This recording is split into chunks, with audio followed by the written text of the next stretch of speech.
Oh, now it's my turn for the topic Azure DevOps Pipeline and Container Registry. So I'm not really sure how many people of you have already worked with Azure DevOps Pipelines and or Container Registries, but I'll give you now I think about 30 to 45-minute rundown of how you can use it with PowerShell and some modules. First, a little bit about me. My name is Fabien Tschanz. I'm here a cloud engineer at iSolutions. Now the 26 years of life experience, and all jokes aside, 7 here in IT since my apprenticeship. I specialize in PowerShell, Intune, and Microsoft 365 DSC. Maybe some of you have already seen my name on the contributor list or have already heard of the Microsoft 365 DSC project. And also, I'm a Microsoft MVP in PowerShell. Aside from that, I do really love bouldering and climbing, or going for a hike, doing some motorcycle riding. Just pretty much everything that's not sitting on a chair if I have some free time, or if I'm deep down or head down in some coding stuff. Now let's just start first with the PowerShell Gallery. I'm pretty sure most of you or every one of you knows the PowerShell Gallery. It's the central hub for pretty much everything that's related to PowerShell modules, installing the modules, using them, publishing modules if you're a module author. Stefan, I'm pretty sure PSHTML is on the PowerShell Gallery. We've been discussing this just a tiny little bit beforehand.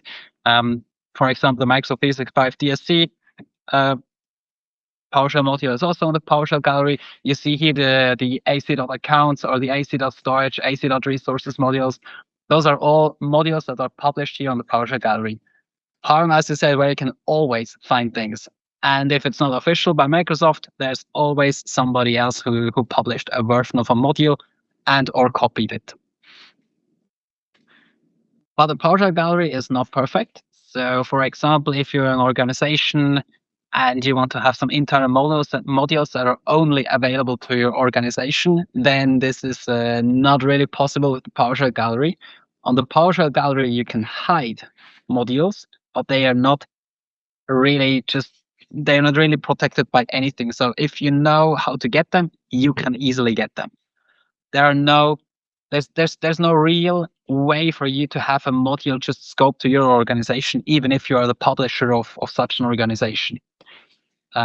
Another problem is if there's no public internet access from clients. So, for example, some clients in a restricted zone that only have necessary endpoints open to the internet, or not even to the internet, just to some management systems, or even some hardened systems where the installation of PowerShell modules is not allowed from a non-trusted source, for example, the PowerShell Gallery. And you absolutely do not want to have the PS Gallery as a trusted publisher for those modules. Otherwise, you could just install any module that you want. Of course, you can do that with the Dash Force or Dash Trust repository if you want to. But yeah, it's not really good security practice by that. And even without the gallery, if you don't want to use the gallery or you have some other deployment methods, you could always deploy the modules via email. Or did anybody say file shares? That's also very common on many enterprises.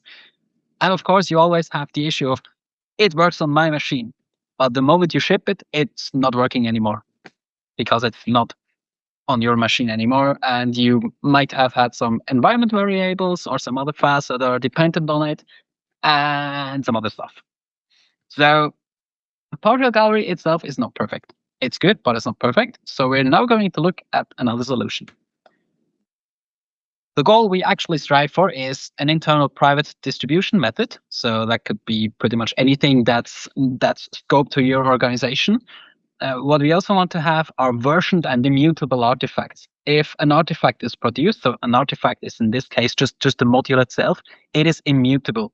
You can, of course, change it once it's installed on your machine, but it is always delivered in the same way. And it is not possible to change that artifact on the download page. You also want to have some automated validation and testing. That's especially important for module authors. We're going to talk about the CI/CD for PowerShell, so there are a couple of things that we can do. And you could also apply this approach to any artifact that you have. It could be any image that you want to deploy, any website you want to deploy. So pretty much anything. So container images, Docker images, and so on. Those are also possible with this approach. The requirements of the stuff that we are going to talk about today is those 5 things here. You basically need an Azure DevOps repository and the corresponding pipeline that we are going to create in it. So you also need an Azure subscription with only just one resource group. In there, you need one Azure Container Registry. I'm going to call it ACR from now on. Azure Container Registry is a pretty long word. And then you need one user-assigned managed identity. That's it. That's the entire infrastructure stuff that you need. One managed identity, one container registry. Next, you need the tools for Git and Pester. Pester is a testing framework for PowerShell. And then you need PowerShell with the PS resource get. That's the successor of the, what was it called? PS PowerShell get. PowerShell get. Thank you, Andres. It is, so the PS resource get is the, as I said, it's the successor of the PowerShell get. It's better for custom repositories that also work with NuGet, V3, V2, and so on. And it's much faster. And it's so much like faster. big modules like Azure or Graph. We are basically talking minutes of installing when installing a couple of modules. In the DSC project, if you want to install the entire dependency list, it takes about 5 minutes with PowerShell get and about 1 minute with PS resource get. There's a huge time difference. So now we will deploy the modules with PS resource get to ACR and also install them from there. Why do we want to use the Azure Container Registry and not just any other provider or infrastructure there is? So the Container Registry itself, it's an OCI compliant artifact. So that's the Open Container Interface definition. That's basically a definition that is the same for every kind of container image or container artifact. And the PowerShell modules we are going to publish there also have this image definition. So any OCI compliant reader can also read from the container registry. That's not just limited to PS resource get. That could be any software that can read those OCI compliant definitions. The container registry also can be restricted from network access, so you can restrict the public access to only internal stuff. You can use private endpoints that are then linked to your own dedicated virtual network and are then tunneled to your on-premises network and so on, or connected to some other internal networks protected by Azure Firewall and so on. And if you want to use dedicated instances for specific business needs or specific purposes, you can always deploy one more of those. So it's very tailored to specific needs that you can have. And it also supports the following 3 things. It's the container images, as mentioned, the PowerShell modules, or other generic artifacts. They are all OCI compliant, so you can store any artifact that's OCI compliant in it. So very versatile and also quite cheap. If you're not installing or pulling thousands of images per day, then it's obviously going to cost a little bit. But of course, it's also not free as the PowerShell Gallery. But if you're going to use the PowerShell Gallery very much, then you might also get rate limited. This is the high-level architecture that we are taking a look at. We always start with developing the module on your local computer. That's the developer on the left side. He will then code commit and push it to the DevOps repository, which will then run a pipeline. The pipeline itself contains 3 steps: validate and test, then followed by package, and then the publish to the registry. This is all done by source control, so there's Git integration and so on. And as soon as it's published to ACR, the company users can then install it from this container registry. So from that point, the moment it's deployed, it takes about 1 or 2 minutes to make sure that all of the schemas and public definitions are updated, and then your company users can install it from the container registry easily via PS Resource Kit. So that's the architecture we are striving for. And do you have any recommendations about the tier of the container registry? Depends on your needs. So if you want to just have a container registry that works, then the basic tier is okay. Enough. Yeah, okay. That's enough. If you want to have some more features, and especially if you want to limit the public network access, then you're required to use the premium tier. A premium app. Yeah, premium is required if you want. Is required from the moment you want to have your network restricted, by your private endpoints. Otherwise, public access is allowed by default. But of course, you can still use role assignments to the container registry that will then just define who can pull it from there. That's also possible. But yeah, public access can only be disabled the moment you use the premium tier. And this is the PowerShell module structure that we use. Very simple. You have 3 dedicated folders. You've got one pipeline folder where the build YAML file is sitting in. Then you've got the source directory where you have your module with the PSD1. That's a definition of the module, and the PSM1 where your actual code sits inside. And then you've got a separate tests directory with the module.tests.ps file. That's where your tester tests will go. I will show in the demo later how this all can look like, based on a very, very simple module that we are going to do. But basically, that's just everything you need. You need 4 files, 3 directories, and that's the entire thing that you need to run it. So as I said, very, very simple. Can be adapted to pretty much any module that you want to. You can have dedicated pipelines that do some extended testing, some extended building, some smoke testing, or some other compile stuff. You can extend it however you want. And then regarding the DevOps pipeline design, already mentioned the 3 steps. We've got the validate and test where we can lint, so that's code checking for the PowerShell stuff. Then you have the module structure itself, which is going to be tested, and then also the tests via pester.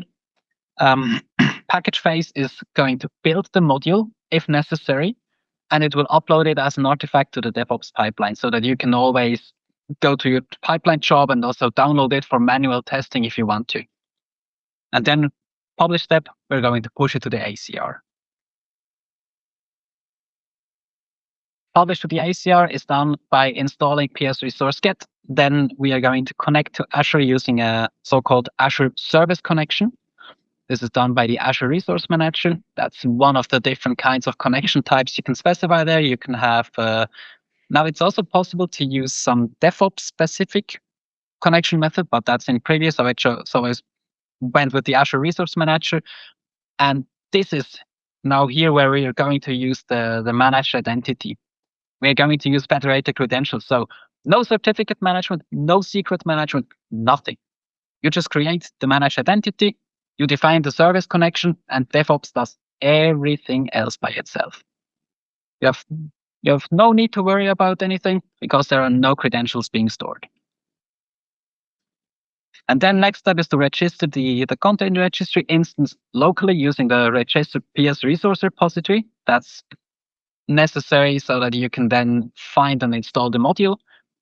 And afterwards, we're going to publish it to this instance via publish PS resource with the path to the module, and then we specify the repository name. Like you would do for the PowerShell Gallery, so you create another one and like push it there. Exactly, yeah. So basically that. Yeah. The syntax is also very, very similar. Then the only secondary step that you need to take is to previously register the container instance so that it knows where to deploy it to. But that's everything. That's everything there is. Those 2 steps, and you're good to go. So this is how it looks like for the DSC parser. That's another one of my modules, and also for the Microsoft 365 DSC module. This is the container registry instance. On the left side, you have the different modules that are deployed to this container registry. And on the right side, you can see all of the versions that have been pushed to this repository. So we started with version 2.0.0.21, continued with 22, and then we went straight to 3.0.0.1. Not quite sure what happened with the 3.0.0.0. Maybe I deleted that. That's also possible. But it's the same thing. You can also like pull back stuff or yeah. So if you would like if there is an issue and you pushed a faulty module, you just can pull that back, right? Yeah. So you're not specifically pulling it back or making it invisible like on the PowerShell Gallery. You can actually delete it so that there's no reference anymore anywhere on the gallery image. Okay. Cool. That's also pretty neat. And if you want to, you can also soft delete or make it soft delete so that there's always kind of a backup that you can have for, not sure, maybe 30 days or so, or it's configurable, not quite sure. Or you can also manage deleted artifacts if soft delete is enabled, so that you can also restore it if you accidentally are deleting something or overwriting. If you have not so nice colleagues. If you have not so nice colleagues, yeah. Yeah. But we're not going to assume that. Installation from the Container Registry is also very easy. You can install the PS3 SourceGet module. You can then connect to Azure using delegated credentials or whatever kind of credential method you like to use. For your users, it's probably going to be easiest if they just use delegated credentials, and then they just type connect AC account. Pop-up comes up. They select their account, and then they're authenticated. That's the easiest. But that would mean you have like a dependency on the AC accounts module, at least, right? Yeah. Okay. Yeah. That's you could say that this is a requirement if you need to register the container registry first. So if the container registry is already registered on your device, then you don't need to do it anymore. Okay. Then register the container registry locally if it's not already done already. As already mentioned before, using register PS3 source repository, and then you can install the PS3 source with the name of the module. And then you can specify your repository, the name of the container registry, and that's basically it. So just as easy as you would install a module from the PowerShell Gallery using install module, you can use install PS3 source with a custom repository. Pretty much as easy as that. And PowerShell 7 now comes with PS3 SourceGet already installed. Most of the times, I've seen it where it isn't. But usually PS3 SourceGet is included in PowerShell 7, so you don't even need to install it anymore. On some, I think it was 5.7.5 where it started to come with that. That's very well possible. On some container images or runners that are running when your pipeline kicks off, it's not. Then it might not be installed on the module runner or on the runner itself, and you need to install PS3 SourceGet manually via pipeline step. All the versions didn't have PS3 SourceGet. Yeah. Thank you. I have the same image. Okay. So that's everything regarding the presentation itself. We are now going to the demo. Just need to share my screen again.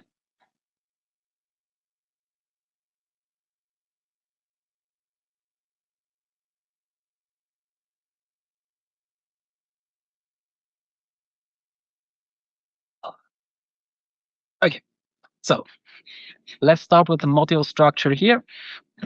As already mentioned, we've got the 3 directories here, and we have here the pipeline file.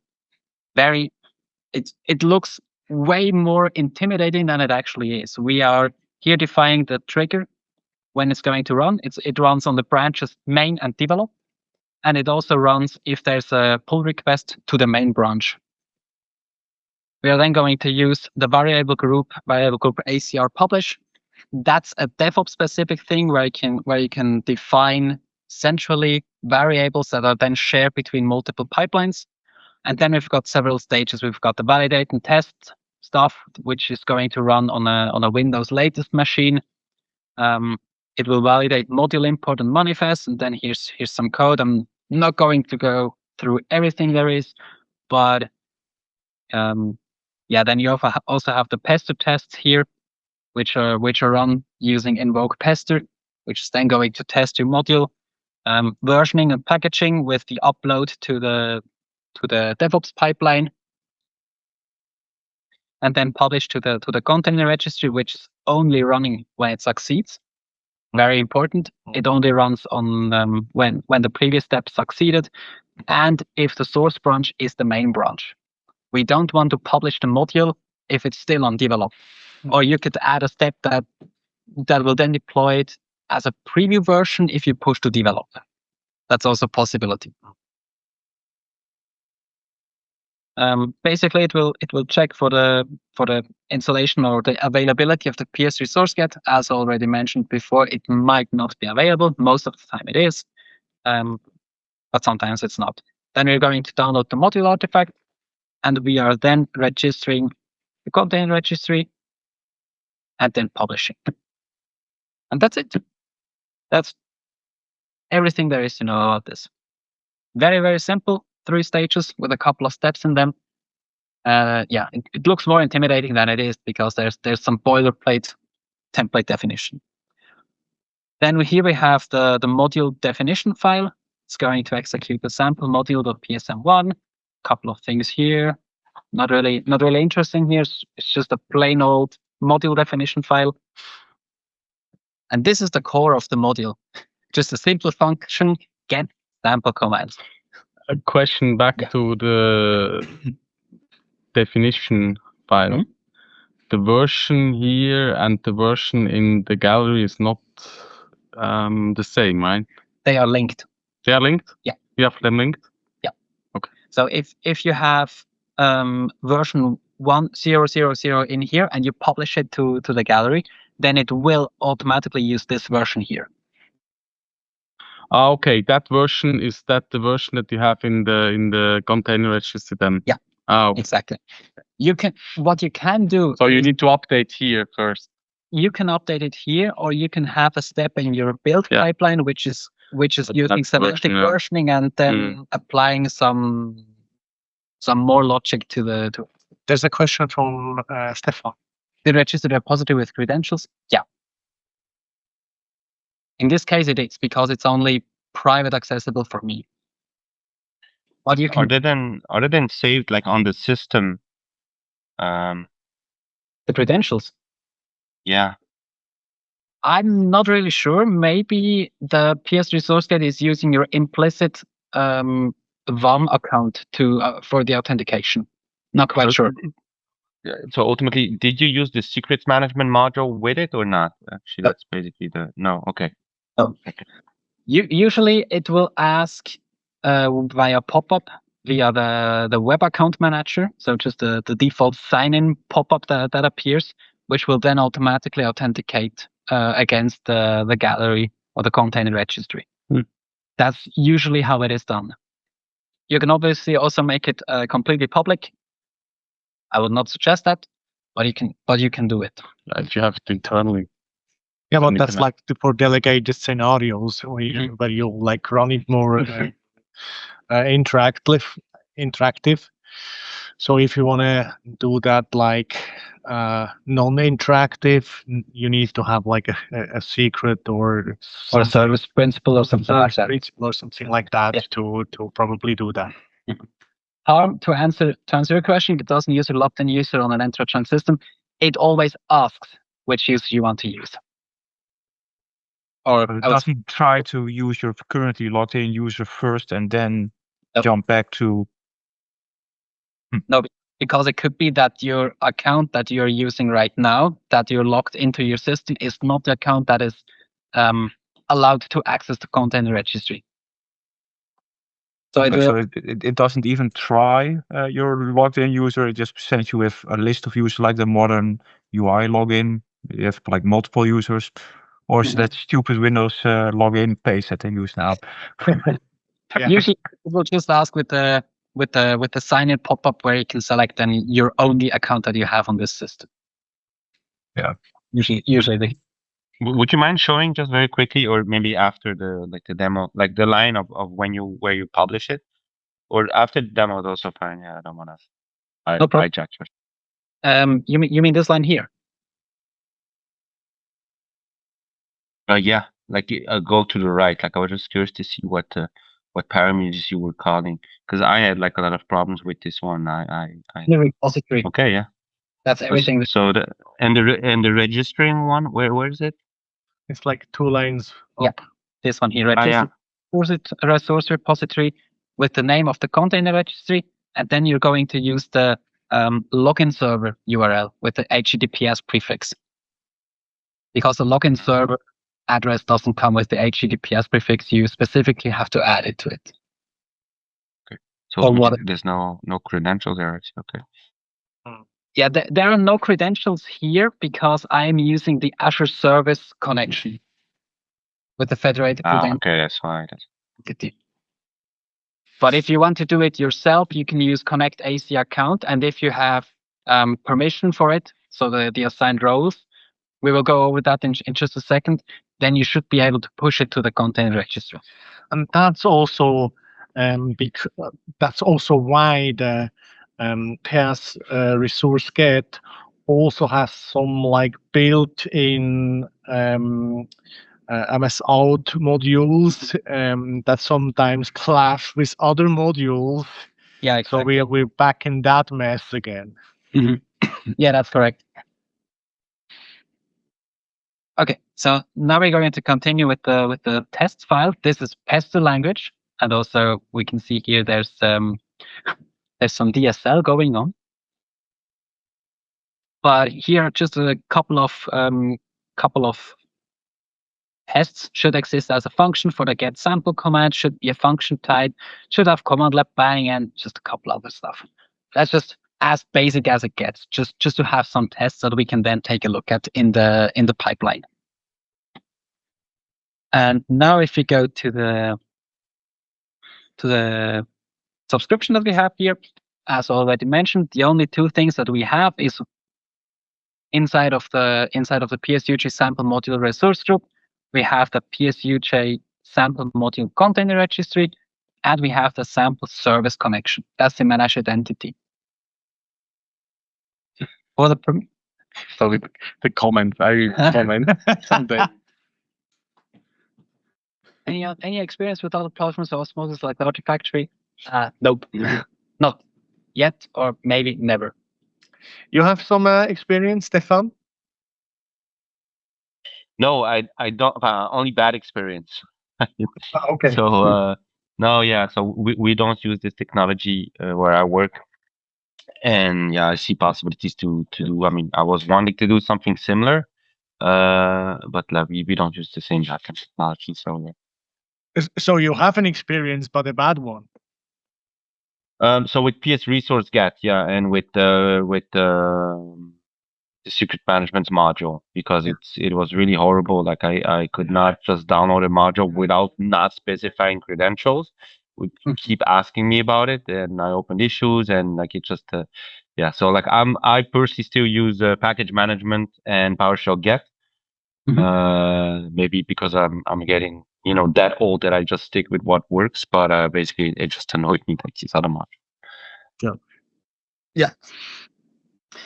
Okay, so now on the container registry, we're going to quickly take a look at the roles that are assigned here. We have, of course, me and a couple other me, myself, and I from some other subscriptions as the owners, and then we have the service connection as it has the ACR push role assignment, as well as the container registry data importer and data reader role. That's a mouthful. Yeah, and those are the only two roles that you need. Then, where is it? Yeah, so that's basically everything there is to it here. You could also use some other repository permissions if you like to, but you don't really need to. And then if we go to take a look at the repositories here, there is nothing in here yet because we're going to do that right now.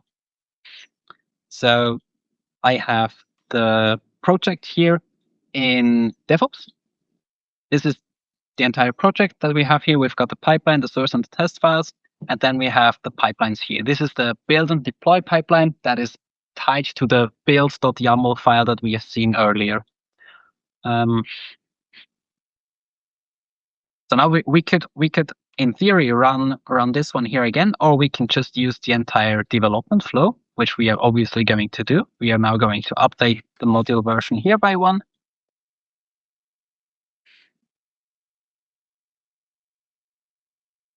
Have to check out develop branch. Go to a new branch. No, I can just directly push here. Bump version.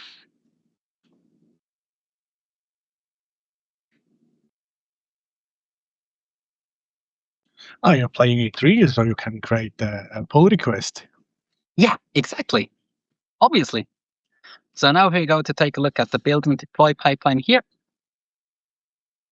It will run it. If we take a look at this one here, we've got the 3 stages: validate and test, version and package, publish to ACR. Publish to ACR will not be executed. We will see that later. So here we've got the checkout step. Now it's validating the module import and the manifest. It will install Pester and run the tests. And then it will package it as an artifact and append it to this specific pipeline route. In the meantime, I'm going to prepare the pull request, and then we'll come back to here.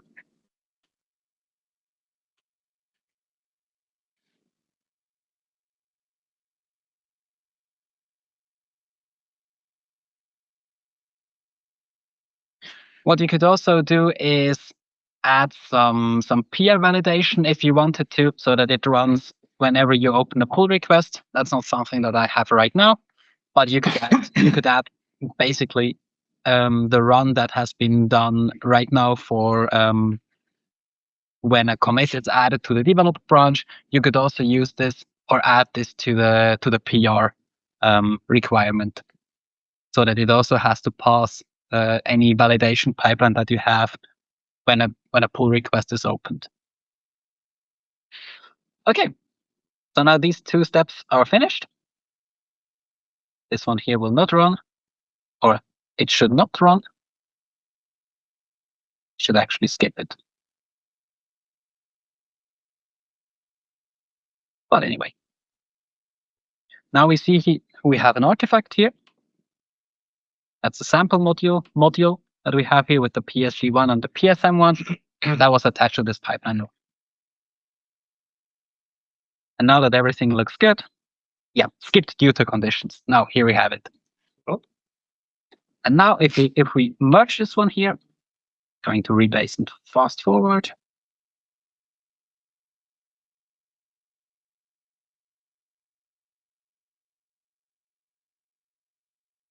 Perfect.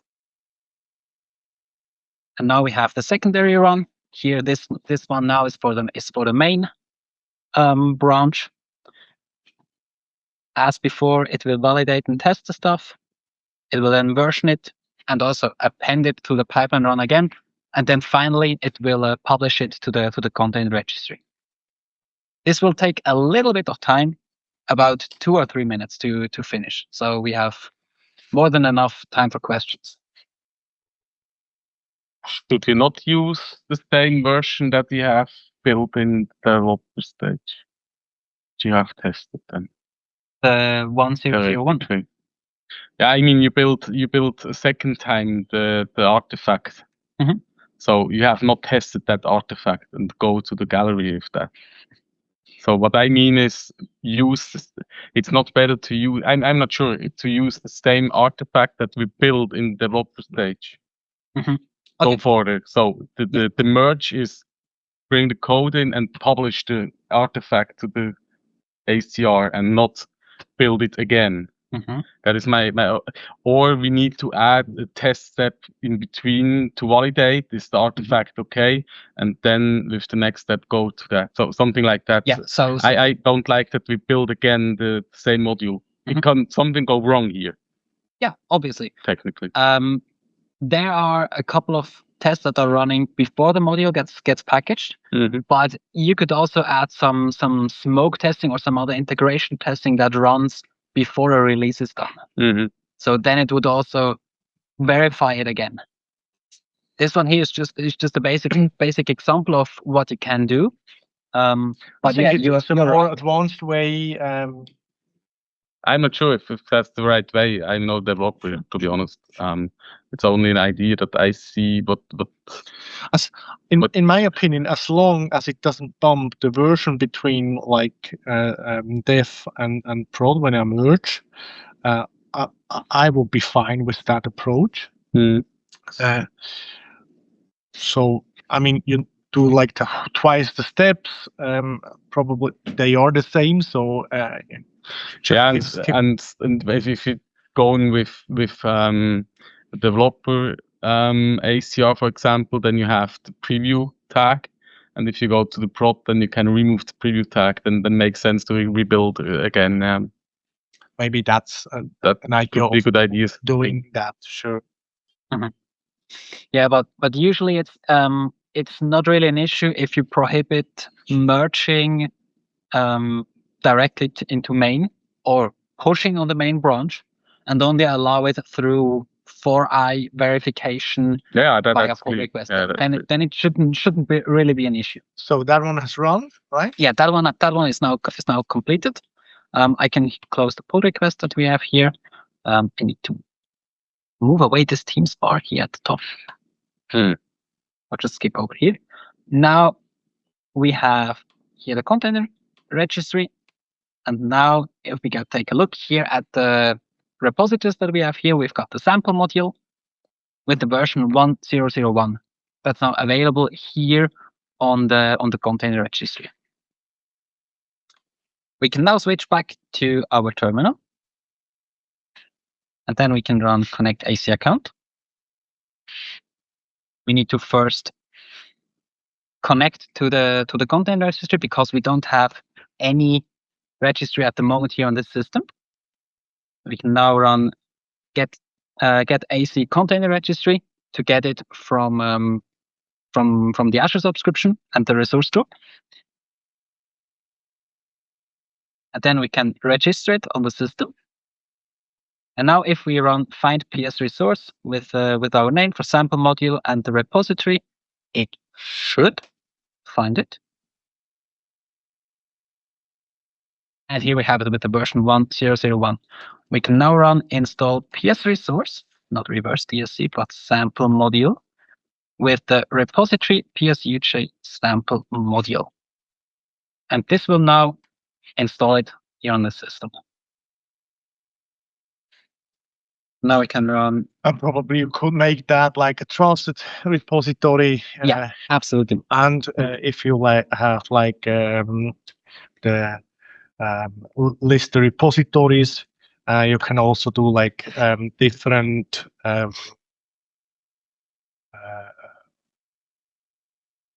which priority you want to check for and stuff like that. So maybe that's the first. You check that first before you check the PowerShell Gallery, stuff like that. Yeah, exactly. So these three repositories here are the ones that I've registered here on the system. The PS Gallery is default.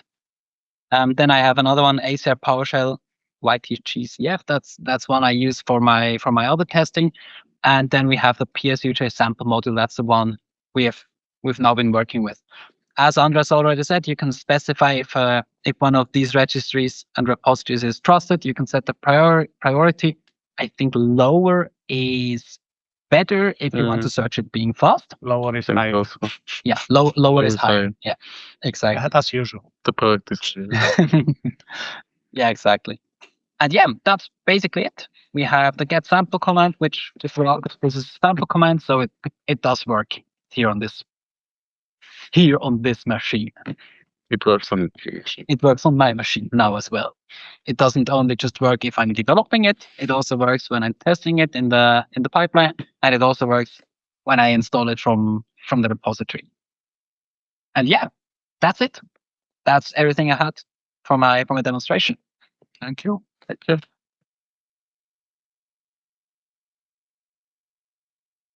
I've got one question, maybe also to like the round of PowerShell experts. And there's also a second thing called MCR. Mhm. What I've heard is that Microsoft will start to publish first-party modules there, because that's one of the problems with PowerShell Gallery. You have first-party Microsoft modules and third-party modules, like from Stefan, from myself, and from Fabien. So you can't like distinguish how trustworthy they are. That they could be also like malicious modules.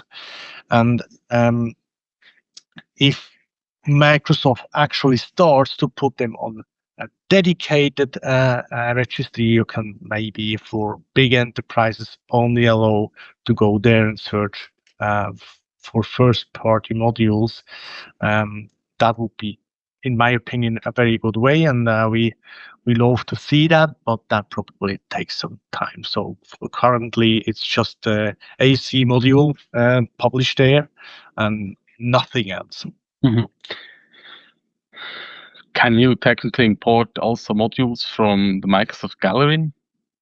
So writing some code, So like import use the module this- to your own gallery. That would be great. I don't think there's a direct No, connection. but in install module, you can also save module. So that would probably be a way. I didn't check for PS Resource Get to do that stuff, but I think that should be possible somehow. Mhm.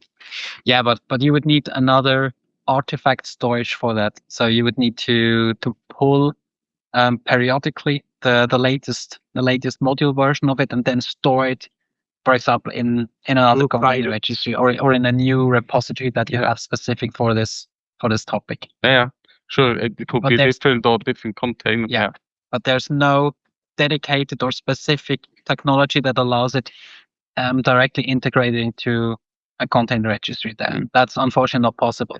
What you can use is you can use the connected repositories, connected registries, as this one here, which is an on-premise replica, which will then synchronize the artifacts that you have in the Azure Container Registry into your own dedicated on-premises registry. That's also possible. But then you would still have to curate those modules. The biggest thing is the chance that the modules might be infected on the PS Gallery. You pull them in, then you have to scan or rescan, test themselves before you can publish them on an internal repository. That's correct. Yeah. But you can have like a registry where only like the 10 modules you want to suppose, or you want to limit your internal users to have access. So that would be the use case. The limiting is one, and you give you have, let's say, a testing dedicated factory where you test the versions, and then you give away which version is supported still and not the newest. Sure, absolutely. So that you have more control of the PowerShell module on your machines in your company. Yes. That's the idea behind. So let's say my thought is to have a pipeline to get the module from the gallery based on a maybe config file where the version is in it. So you test somewhere the versions, add it to the config file, or update the pipeline, and get the new file. Sometimes you have like approval steps in pipelines, right? Yeah, sure. So, I mean, you can do stuff like that. Yeah. Have an approve step. You can test, for example, your PowerShell script against the new version. And then if that's green, then you can go forward. Yeah. Something like that. Some automated quality gates or so. Yeah. Harm, what did you mean make it geo available? due available?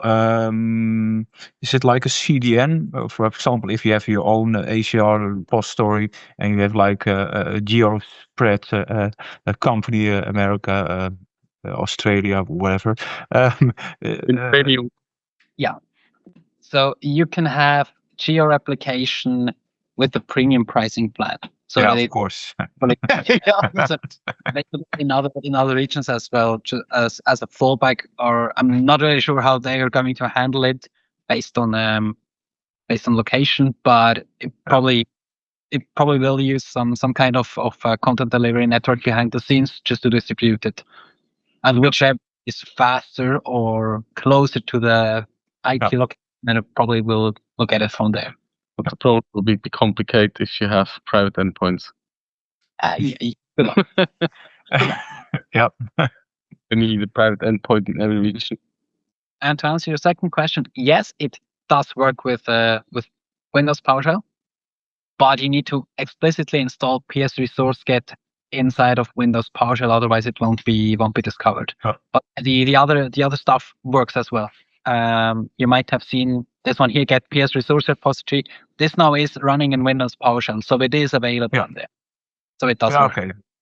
And I'm using also like for in my M365 PS modules where you can use it in PowerShell 5 and 7. Mm-hmm.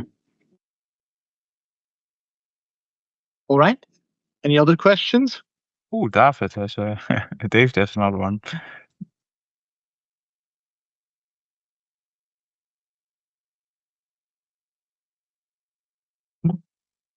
Yeah, that's correct.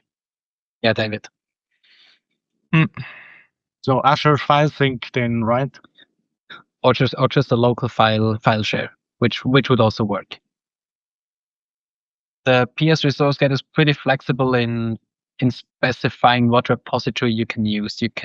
So as long as it's something that is conforming to the, what was it? NuGet version definition or NuGet like structure, then it is possible. Or maybe just generic OCI interface. I'm not quite sure about the internals of the PS Resource Get and what is supported, but there are a couple of ways on how to use it. You could also use Azure file shares or an Azure storage account, blob storage, which is also possible where you can then define the module structure and how it will look like, where to get the download address, etc. This also works. That's something that I saw and also tried a little bit when I was grading one of the apprenticeship final exams here in Switzerland. So someone who did an apprentice at a company did exactly that with Azure storage account using blob storage, but he didn't consider any direct internal Azure resources. So the container registry here is just another method of doing it.